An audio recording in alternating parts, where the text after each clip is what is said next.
Welcome to Operating Systems Unit 7, Part 2.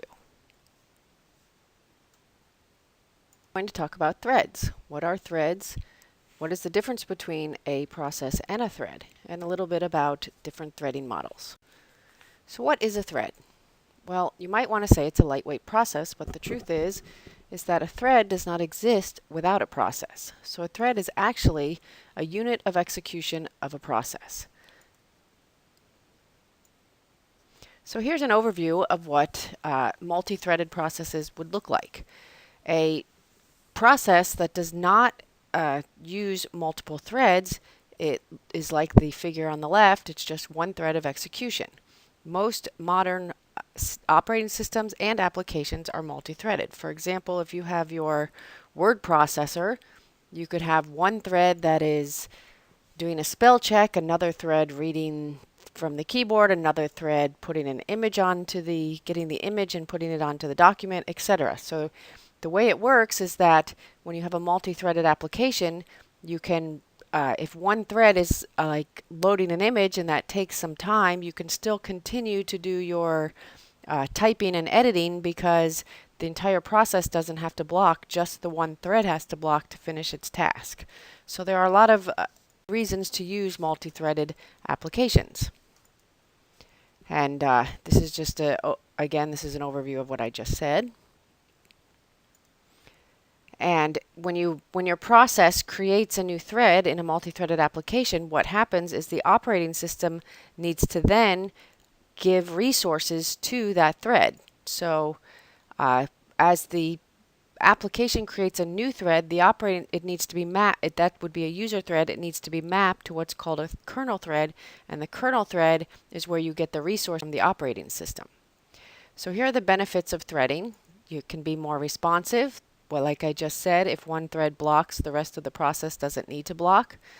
By the structure of a multi-threaded process, all of the threads of the process share the resources. So it's instead of having two different processes separated from each other, you have one process that spreads out the work. So there is a very good benefits of using multi-threaded applications, but your operating system to support multi-threaded applications in order to utilize this. So the way to best utilize threading is if you have a multi-core processor, because if you only have one processor, you're still switching from one thread to another, but you're still only using one processor. If you have multiple cores or multi-processing going on, then you're able to process more than one thing at the same time in parallel.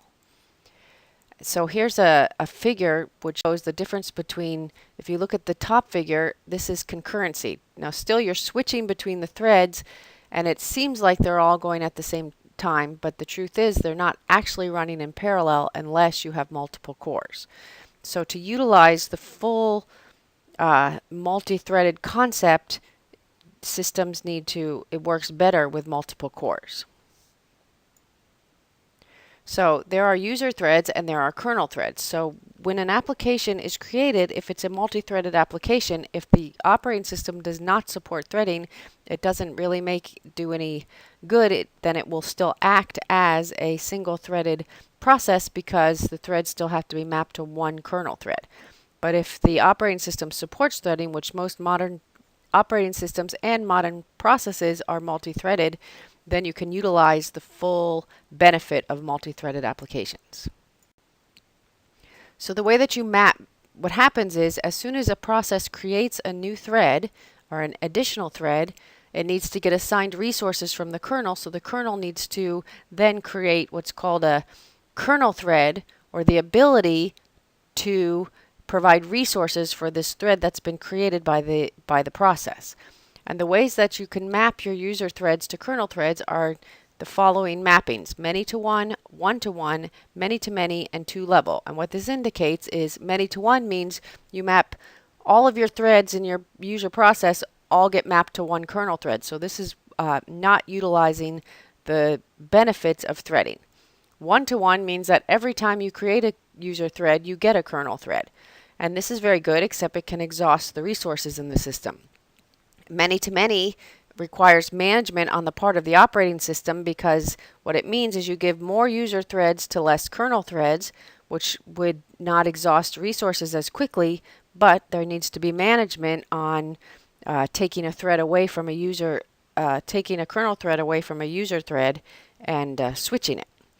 And then 2-level is the best of everything. It allows you to utilize the many-to-many, but allows you to dedicate certain things that are very important to one thread. So let's take a look at models. Many-to-one. So here's a figure of how the many-to-one works. It is not used, it does not support the full threading, because if one of the user threads blocks, the entire process is going to block. This is 1-to-1. Now this means that every time a process creates a thread, it gets a kernel thread, so it gets resources, but there is only so many resources available per process, per system. So if there needs to be choices that need to be made when the resources get used up and there's no more available resources.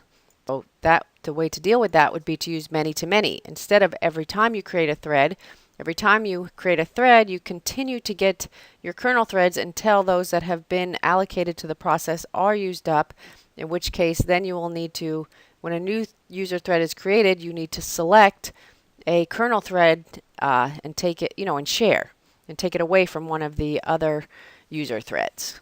But this requires more management. And the 2-level is the same as the many-to-many, except it allows you to bind very important user threads to kernel threads, so those will not be taken away. And again, this also requires a lot of management on the part of the operating system.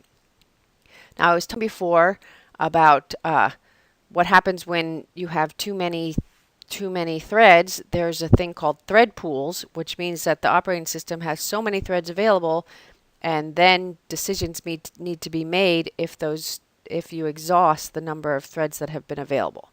Another thing that's happening now is for application programmers. There are operating systems provide many ways for programmers to design their programs in the way they want them to be implemented, and then there are tools that are available, different names for different operating systems, to help to create multi-threaded applications and help the developers to not have to make the threading decisions, just make the implementation of the application decisions, and then there are libraries that help support and guide and tools to create multi-threaded actions.